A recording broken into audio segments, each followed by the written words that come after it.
नाज़रीन, रुपया पैसा में आपको खुश आमदीद कहते हैं। मैं हूं अली नासिर।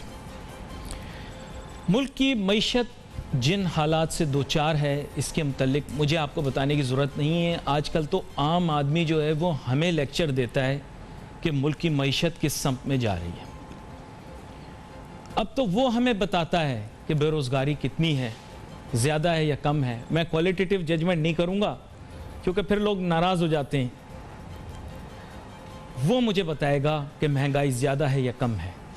वो मुझे ब्रीफ करता है कि मईशत की रफ्तार क्या है, सुस्त रवि का शिकार है या तेज़ चल रही है। वो मुझे बताता है कि आजकल तिजारत और सनत की क्या सूरत हाल है। आम आदमी मुझे बताता है। मेरे ख्याल जवाब आपको सब पता है कि वो क्या देता है मुझे, लेकिन उसका दावा ये आम आदमी का कि मैं कुछ बदल नहीं सकता। दूसरी जानिब ये मसला आलमी वबा, पहले इसके मुतल्लिक एक बहुत ज़्यादा पैनिक सी सूरत हाल थी, फिर उसके बाद अब एक मिक्स्ड मैसेज आ रहा है कि जी ख़त्म हो गया। तो मेरे ख्याल यहाँ से आगाज़ कर लेते हैं, क्योंकि आज मैंने दवा साजी के जो एक सेक्टर पे बात करनी है, मैंने मुल्क के सेहत के शोबे पर बात करनी है, मैंने मुल्क की मईशत के मुतल्लिक बात करनी है। तो आगाज़ इसी से करते हैं कि जनाब ये आलमी वबा अब इसकी क्या कैफियत है, सूरत हाल है। जो इस शोबे में महारत रखते हैं उनसे बात करते हैं। जनाब सेनेटर अब्दुल हसीब खान साहब, मारूफ सनतकार व ताजिर रहनुमाएँ, किसी तारुफ के मोहताज नहीं, 12 प्रोग्राम तशरीफ़ लाते। वेलकम करता हूँ आपको सर। बहुत शुक्रिया अली हाँ साहब, अब आपने देखा होगा कि आम तौर पे जो एक राय डेवलप हो रही वो ये है कि वबा ख़त्म हो गई, बिल्कुल फिनिश, डाउनवर्ड ट्रेंड। हर बंदा, जैसे हमारे मुल्क के अंदर ABCD एनीबडी कैन दानिश्वर, इसी तरह हर आदमी जो है वो अब राय देना शुरू हो गया कि जनाब अब ये मसला हल हो गया है। पहले तो आप मुख्तसरन इसके बारे में बताएं कि आपकी तहकीक क्या कहती है। क्या ये मामला मुकम्मल तौर पे हल हो चुका है, अब ये ढलवान की जानिब जाएगा? जी मैं बहुत मुख्तसर बताऊंगा आपको। जी जी बिल्कुल मुख्तसर। जिस तरीके से ये कोरोना जब आया और जिस तरह फिर पैनिक फैलाया गया, उसके बाद फिर ज़ाहिर वो तमाम ममालिक उसमें इन्वॉल्व हुए, फिर वहाँ डेथ भी हुई, केसेस भी बढ़े, ये सब की रोशनी में फिर एक पैनिक की फ़िज़ा कायम की गई। उसमें सब का अपना अपना हाथ है। पता कुछ नहीं है, किसी को नहीं मालूम कि कोरोना कहाँ से आया है। कभी कहते हैं वो अपना वो मैन मेड है, कभी कहते हैं वो अल्लाह मियाँ सज़ा दे दी है, कभी पता ही नहीं है कहाँ से आया है, पता ही नहीं है कि वो अपना वो क्या करेगा। इतना छोटा साइज़ है कि सारा नज़र भी नहीं आता, मच्छर के भी औकात से भी उसके कम औकात है। लेकिन कहाँ से आया है, कब जाएगा, उसका वैक्सीन क्या होगा, वैक्सीन आ जाएगा तो क्या होगा, भाई कुछ नहीं पता। यह अवाम को जान लेना चाहिए, कुछ नहीं पता। कोरोना कब जाएगा और कब नहीं जाएगा किसी को नहीं पता। कोरोना रहेगा, ये महीनों रहे, सालों रहे, बट कोरोना रहेगा। You have to live with it. और उसमें आपके लिए सब कुछ नहीं करना। सबसे आसान काम है अपने आप को बचाने के लिए, वो है कि वो जो सेफ्टी मेजर्स हैं उसके अंदर भी लोगों ने अपनी अपनी बड़ी बड़ी महाराना राय दिए लोगों को आगे। उसका पता भी नहीं होता कि कोरोना की स्पेलिंग क्या है, वो आपको राय दे रहा है आके। बहुत बहुत बहुत मामूली किस्म की आपकी एहतियात है, उसको फॉलो करें। हर गरीब के लिए, हर अमीर के लिए बहुत मामूली सी बात है। एक सोशल डिस्टेंसिंग आपकी है 3 to 4 फीट। बाज़ार में आप जाएंगे तो बग़ैर मास्क के आप घर से नहीं निकल सकते, और क्राउडेड प्लेस पे नहीं जाएंगे, कचहरी नहीं लगाएंगे। अपने जो है वो यानी कि नमाज के अंदर जो है वो अपना बिल्कुल कंधे से कंधा मिला के नमाज़ पढ़ रहे हैं। वो नमाज में जो है अल्लाह मियाँ को पता चलेगा, अल्लाह मियाँ को क्या तुम करेंगे। जबकि जब ये हालत है तो आपको नमाज में जब कहा है फातिहा रखो तो उस पर अमल करना है। तो मस्जिद में भी छुपे हुए हैं, मजहबी इज्तिमात हों उसमें घुसे हुए हैं। अभी कुर्बानी होगी, फिर मुहर्रम आएगा, अब आप देखिए क्या होगा। अब इससे फिर फैलता है, इसको कोई रोक नहीं सकता। तो एक ही आपकी एहतियात है, घर से बाहर निकलें, कोविड लगाएं, पब्लिक प्लेस जाने से ग्रेस करें। क्या ये हवा में मुअल्लक रहता है? पिछली मरतबा हवा में मुअल्लक नहीं रहता है। इसलिए ये जो है इसका जो मस्कन है वो सिर्फ जो है वो ये नाक और मुंह के ज़रिए से वो दाखिल होकर रुकता है। और उसके बाद आपका अगर इम्यून सिस्टम सही है, पता भी नहीं चलता कि आपका वो वायरस घुस गया है। इम्यून सिस्टम उसको विद इन 30 मिनट्स ख़त्म करके बर्बाद ख़त्म हो जाता है, पता भी नहीं चलता उस किसी को। सिर्फ जिनके इम्यून सिस्टम वीक होते हैं या किसी हवाले से वो बीमार होते हैं तो उनको फिर उनको पॉजिटिव आता है तो फिर वो जाते हैं अस्पताल में बहुत। और आपने देखा कि बहुत से लोग बहुत कम, 5,000 तो कोई चीज़ ही नहीं होती ना, लेकिन लाखों लोग वापस आए। बहुत से लोग और पाकिस्तान तो वो वाहिद मुल्क मैं समझता हूँ आजकल है जिसके अंदर के जो है कोई वबा उस अंदाज में नहीं है जहाँ दूसरे ममालिक में है, क्योंकि वहाँ बड़ा एहतियाती होती है। क्योंकि अमेरिका के अंदर अमेरिकन नहीं सुनते हुकूमत की। नहीं, वो नहीं सुनते। नहीं सुनते। अरे हमें तो लगता था हम नहीं सुनते। नहीं, आप जाकर देख लीजिए, जब वहाँ पर जो आते हैं किसी एक के मास्क नहीं होता। अभी जब वो काले को मारा था उन्होंने और फिर वहाँ पर जो एहतजाज हुआ था और लंदन में हुआ था तो वहाँ पर जो पूरा माप था वो हज़ारों का माप था, किसी ने वो नहीं लगाया हुआ था, इक्का दुक्का कोई होगा। हमारे यहाँ तो फिर भी कम से कम अब जो आईजान टुडे जो है आपकी कोरोना की वो पोजीशन है वो माशाल्लाह बहुत कंट्रोल में है। और अब बात सिर्फ इतनी है कि थोड़ा सा और अपने इंसान बन के ज़रा अपनी हिफाजत करें, अपने घर वालों की हिफाजत करें। ये आपने बताया रश की जगहों को अवॉइड करें। अच्छा, अगर बाहर निकलें तो पूरा फैमिली नहीं जाता, बुढ़ा बुढ़ी है, बच्चे सब घर में रहते हैं ना, तो जो आदमी बाहर जा रहा है कम से कम वो तो अपनी फैमिली की हिफाजत कर ले। वो तो कम से कम मुँह पे मास्क लगा के जाए। जाना है शॉपिंग करने, बाजार जाना है, चीज़ें लेके आनी है, जाए मास्क लगा ले। ये बड़ी अहम बात आपने बताई। वो गरीब आदमी है तो मास्क ये भी नहीं कि ये मास्क जो है आपका वो जो बना ले नहीं है, बना हुआ है है। उसको अगर आपने एक दिन इस्तेमाल कर लिया, आप दूसरे 95 डिग्री टेम्परेचर पानी के अंदर उसको डाल दें 1 मिनट के लिए, उसको बाहर निकाल दें, तुझे खुश कर दें, फिर इस्तेमाल कर लें। आप जैसे लोगों के लिए, बड़े लोगों के लिए जो है वो ये है कि आप रोज़ खरीद लें, नया मास्क खरीद लें। तो नाजरीन तदाबीर पर अमल करें। हम तो इसलिए हमने दवासाजी के मुतालिक बात करनी तो आगाज़ इसी से कर लिया है, इनकी माहिराना राय सुन ली हमने। यहाँ पर एक छोटी सी ब्रेक लेते हैं, ब्रेक के बाद वापस आते हैं, फिर इस मौजू के ऊपर तफसीलन गुफ्तगू करें।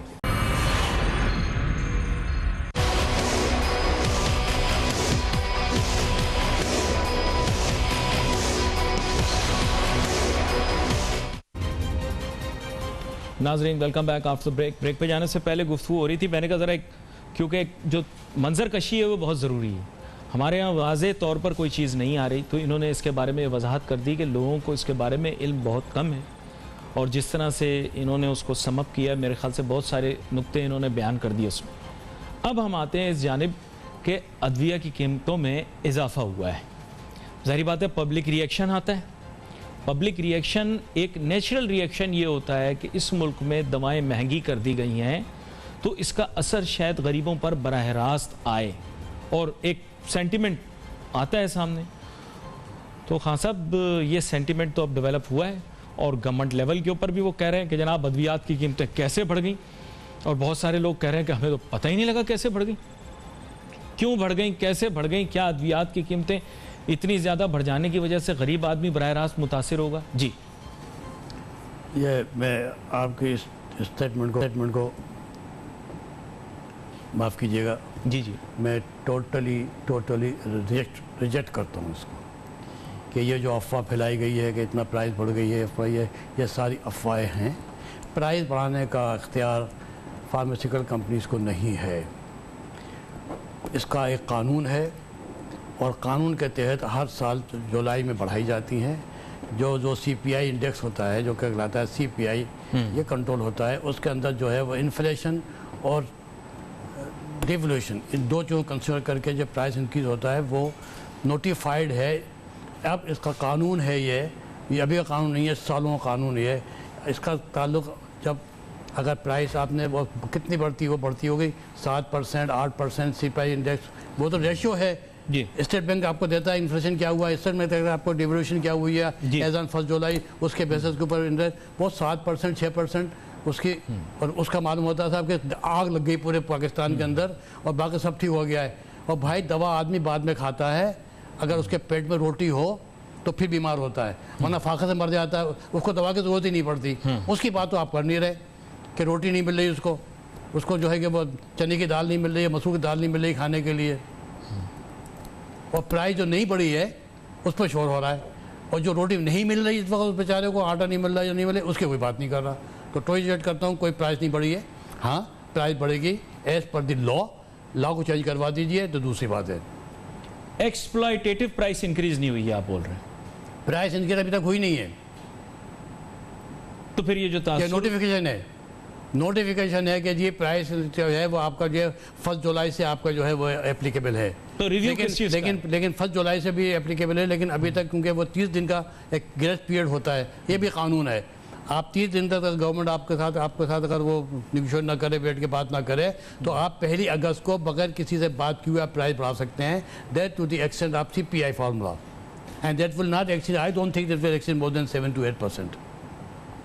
तो प्राइस बढ़ा दी है, आग लग गई है, लोग मर जाएंगे भूखे, ऐसा लगता है। आप लोग जाके बैठते हैं ना अपने ये टॉक शोज के अंदर, जो लोग बातें करते हैं ना, इसने मुल्क की इकोनॉमी को भी साथ बर्बाद करके रख दिया है। जब सारा कोरोना आया तो सब लग गए उधर टॉक शोज में आके लग गए, ऐसा सारा हैवक पैदा किया कि जो आदमी बीमार नहीं हो रहा वो भी बीमार हो रहा। तो भाई इलाज करने के लिए उसके लिए पहले इलाज क्या, बीमारी क्या, उसका इलाज जब होगा जब उस बीमारी की तशख़ीस कर लेंगे आप। अभी आप जो आज बात कर रहे हैं, अभी इकोनॉमी की बात कर रहे हैं, मैं 5 महीने पहले भी आपके पास आया था। जी आपने बात की थी इकोनॉमी के बारे से, एग्जैक्टली आप आज बात वही कर रहे हैं इकोनॉमी के बारे से। इसमें क्या हुआ बीच में, क्या ये 5-7 महीने क्या कोई कुछ नहीं, वो तो हमने वो कर दिया ना, हज़फ कर दिए, वो तो इसकी नज़र हो गए ना। ये जो बैन अवी सूरत हाल थी उसके दौरान भी तो आपसे बात हुई। नहीं आपने 2019 में मुझसे ये बातें की थी, जो 2020 में बात की थी। मैं क्या करूं, हालात बदलते ही नहीं। 2018 में मैं आपका आया था, आपने ये बातें मुझसे की थी, लेकिन क्या फ़र्क क्यों नहीं पड़ा, इस पर बात करनी चाहिए आपको। चलें, अब आप बताएं क्यों फर्क नहीं पड़ा। मैं और आप तो 2011 से प्रोग्राम कर रहे हैं। इसलिए फर्क नहीं पड़ा ना कि मैं बहुत कम जाता हूँ। वो तो पता आपके, हम तो मोहब्बत में आ जाते हैं आपके अली भाई, मतलब हम नहीं आते, कहीं जाते नहीं हम, क्योंकि लोग हमको बर्दाश्त थोड़ा मुश्किल से ही करते हैं, क्योंकि हम हकीर बात करते हैं। आप लोग जो काम कर रहे हैं ना, वो कर रहे हैं जो कि ज़रूरी नहीं है, क्योंकि आपको ये पता ही नहीं है कि आपका हुआ क्या है। आपका हुआ ये है कि आपका पाकिस्तान एक बहुत बड़ा हरा भरा दरख्त है, हरा भरा दरख्त है, अब उसके अंदर पत्ते सूखने लगे। तो आपने क्या किया कि पत्ते काट दिए, शाखें काट दी, लेकिन ये नहीं देख रहे कि भाई ये हरा भरा दरख्त है, ये पीले पत्ते क्यों हो रहे हैं। वो कह रहे तना हम मजबूत कर रहे हैं उसका। नहीं, तना मजबूत नहीं कर रहे, तना मजबूत नहीं हो रहा है, तो इसलिए तो वो पत्ते हरे जो मुरझा रहे हैं, पीले पड़ रहे हैं, वो इसलिए पड़ रहे हैं कि आपके दरख्त के अंदर कीड़ा लगा हुआ है ज़मीन में। तो आपको वो कीड़ा निकालेंगे और फिर उसके अंदर खाद डालेंगे और पानी डालेंगे, तो फिर आपको ये छांटनी करने की जरूरत नहीं पड़ेगी पत्तों की और डालियों की। तो कीड़ा क्या है आपके मुल्क में, जो हमारी मईशत बर्बाद हो रही है, और यहाँ लोग गरीब जो है अभी तक उसको रोटी नहीं मिल रही, और इंडस्ट्री गरीब को रोटी नहीं मिल रही। मैं अपनी इंडस्ट्री कैसे चला रहा हूँ, कभी किसी ने मुझसे पूछा? मैं लोगों को निकाल क्यों नहीं रहा हूँ, किसी ने पूछा? मेरे से अल्लाह का खौफ है, वरना मेरे पास वो हालात पहुँच गए हैं कि मुझे आज अपनी फैक्ट्री को में से 75% लोगों को निकाल देना चाहिए। खुदा के खौफ से मैं अभी एक आदमी भी नहीं निकाल रहा। तो मुझसे पूछे ना कि आपको क्या हो गया, आपकी इंडस्ट्री क्यों बंद हो रही है? इसलिए बंद हो गई है कि आपने अभी तक कोई इक़दाम ही नहीं किए कि माइनस कोरोना, कोई ताल्लुक़ नहीं है कोरोना का इंडस्ट्री से। मेरे फैक्ट्री में आप जाइए तो 100% सिक्योरिटी के साथ इस वक्त वहाँ लोग काम कर रहे हैं, पूरी लेबर फोर्स आई हुई है मेरी, और सबके मास्क लगा हुआ है, और वो पास से गुजरते हैं, स्ट्राइक किया जाता है, और 100% काम हो रहा है। अभी तक एक रिपोर्ट भी नहीं आई है वहाँ से। एक छोटी सी ब्रेक लेते हैं, ब्रेक के बाद वापस आते हैं। आपसे मईशत के मुतालिक बात करूँगा। आपने कहा हालात पहले भी ऐसे ही थे, अब भी ऐसे ही हैं, ऐसा क्यों है? तो इसके बारे में जानने बता दिया मैंने आपको कि कीड़ा लगा हुआ है आपके दरख्त के अंदर, उसको आप देख नहीं रहे हो, पत्ते छांट रहे हो। मैंने आपको कहा है, आप पे इल्ज़ाम लगाया मैंने आप पे, भाई अली भाई क्या पत्ते छांट रहे हो, इसे काटना नहीं मेरे उसमें से, प्रोग्राम में से। चलें, एक छोटी सी ब्रेक लेते हैं, ब्रेक के बाद वापस आते हैं, इस मौजू पर गुफ्तगू जारी रखते हैं।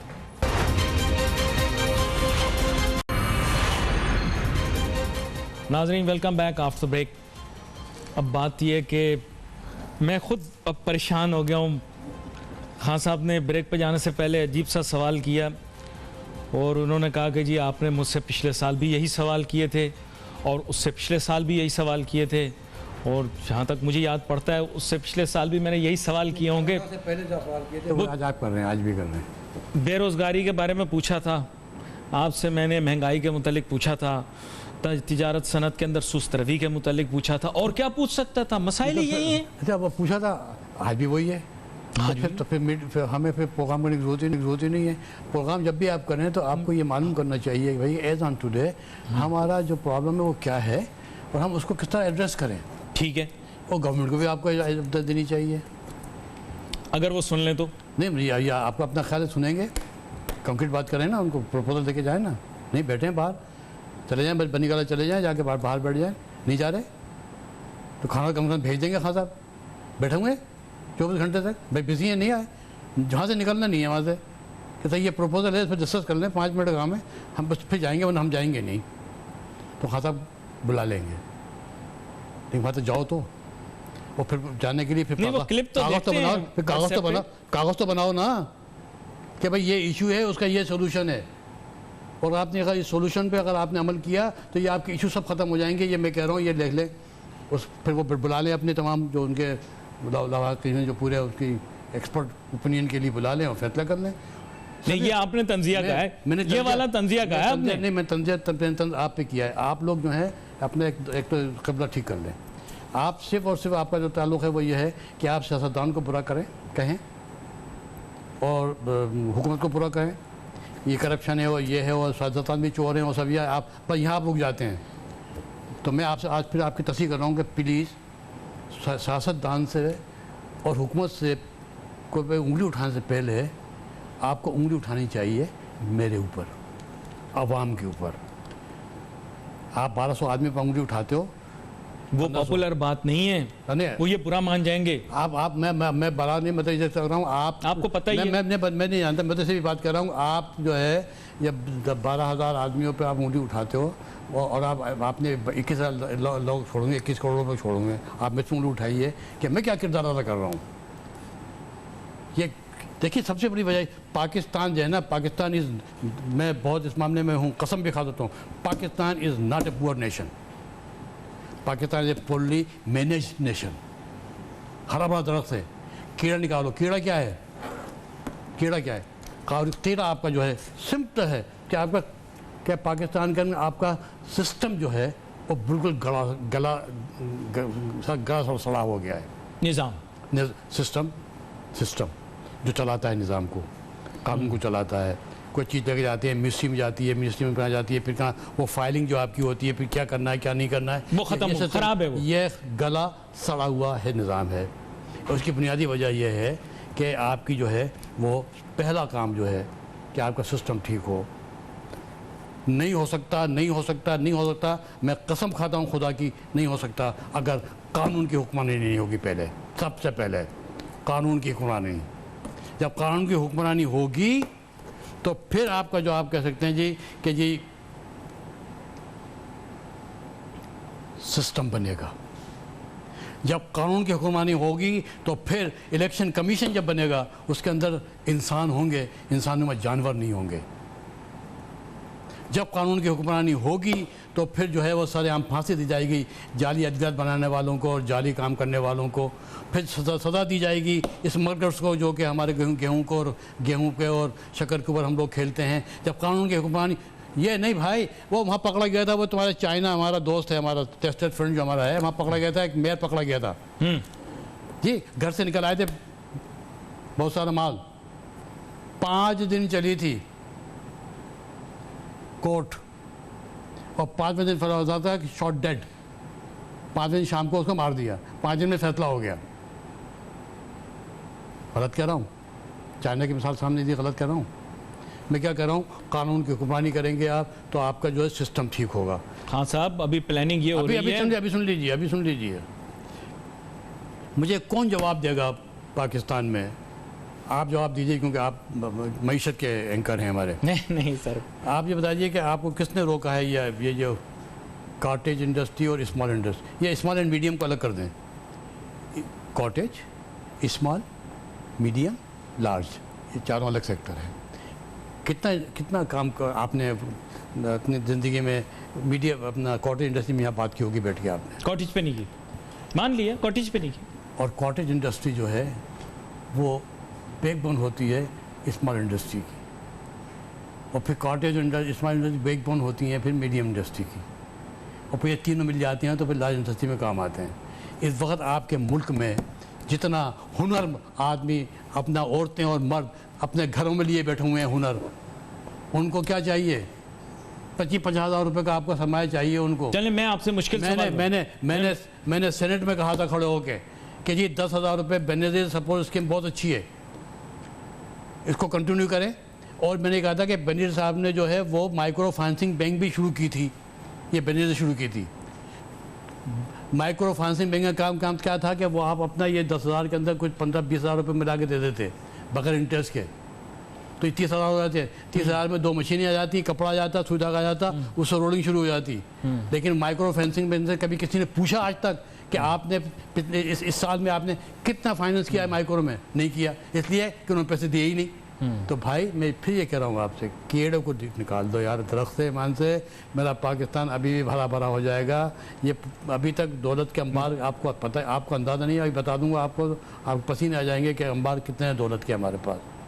ये सब भिखारी होंगे हमारे, जो हम जिसको हम आप कहते हैं मेरा दिल खुश होता है, फिर उसके बाद बाहर जाता हूं मैं तो साबित करूंगा, फिर मेरे साथ बैठ जाओ, 25-50 आदमी बैठ जाओ, या तो मुझसे बात सुन लो और मैं गलत कहूँ तो वहीं गोली मार देना मुझे। नहीं, एक मेरी बात सुने, सारे नौजवान आपकी बात सुनते हैं, ताजर सनकार भी आपकी बात सुनते हैं, ऐसी बात नहीं है, और वजीर बशीर भी सुनते हैं। लेकिन मुझे एक बात बताएं, आपने मैंने आपसे एक बात कही ना, देखिए मईशत हम लोग चलाते हैं।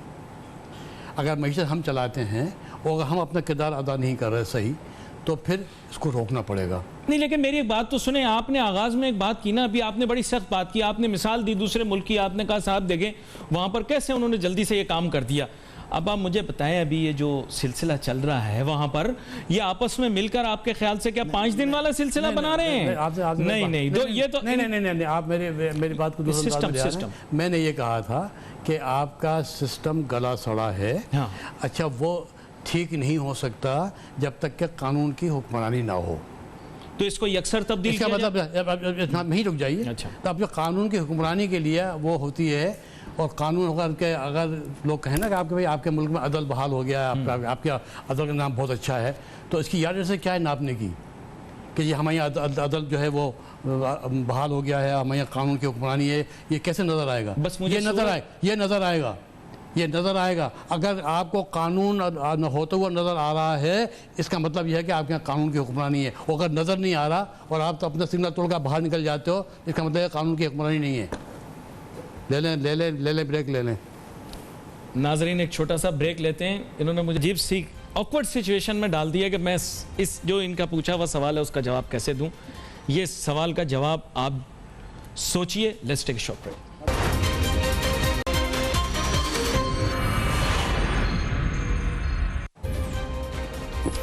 नाजरीन, वेलकम बैक आफ्टर ब्रेक। गुफ्तगू हमारी जारी है। ब्रेक पे जाने से पहले हमारी बात हो रही थी अजीब किस्म की, ऑकवर्ड किस्म की, जैसे कहते हैं ना कि I have been push to the wall.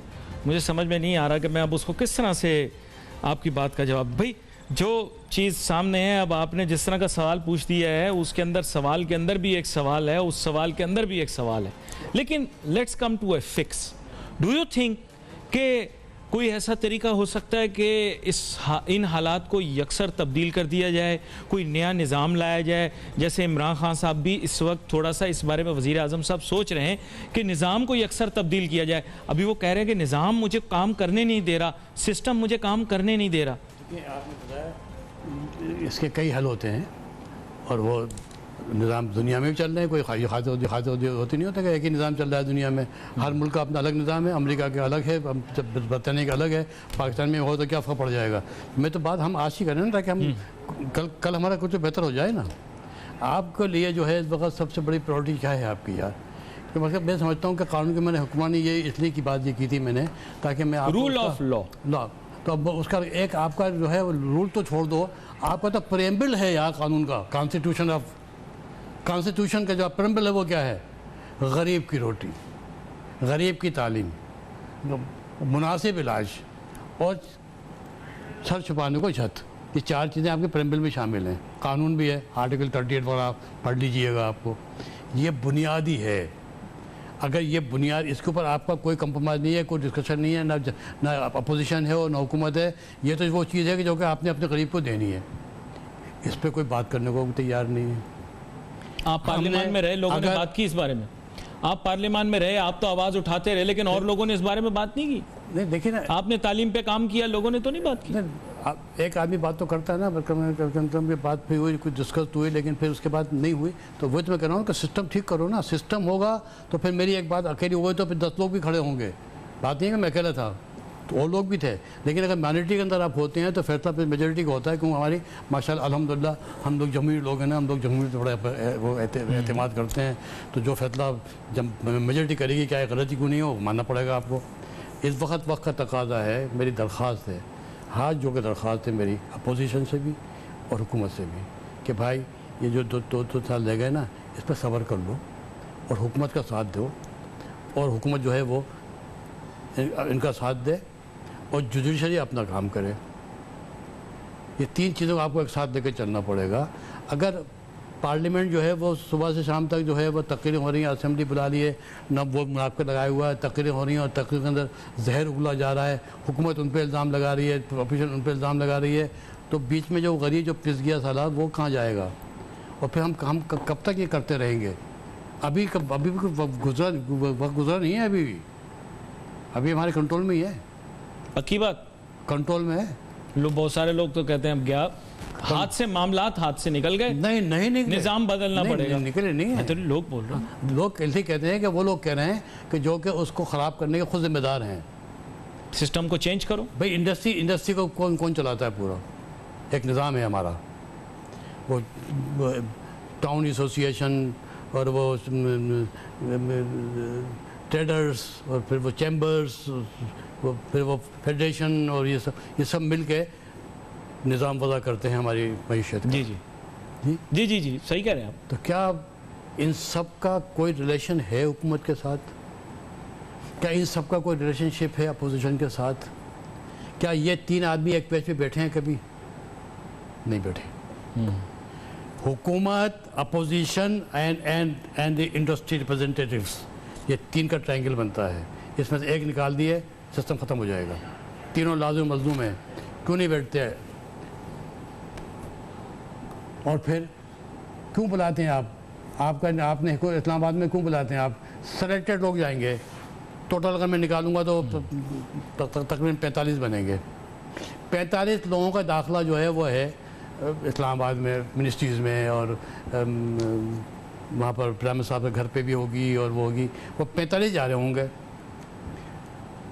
और इंडस्ट्री अगर वो ए चला रहा है, बी चला रहा है, सी जा रहा है, जिसकी अपनी प्रॉब्लम है, उसके बाद नॉलेज भी है, उसके बाद सब कुछ भी है, वो नहीं जा रहा, इसलिए कि वो 45 आदमी का जो है वो ये जाएंगे, क्योंकि उन्हीं को हुकूमत बुलाती है।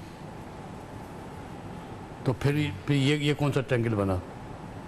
ट्रैंगल का मतलब ये होता है कि ये हुकूमत अपना काम करे, अपोजिशन अपना काम करे, इंडस्ट्री अपने काम करे और मुस्बत तवाज़ दे, उनको फॉलो करके फॉलो करना मतलब होता है कि जब तक कि आपकी तजावीज़ जो आपने in the best interest of the industry और पब्लिक की है और आवाम के मुताबिक की है, लेबर के लिए की है, जब तक वो इम्प्लीमेंट नहीं हो जाए। ये इस्लामाबाद से आते कैसे हैं घर?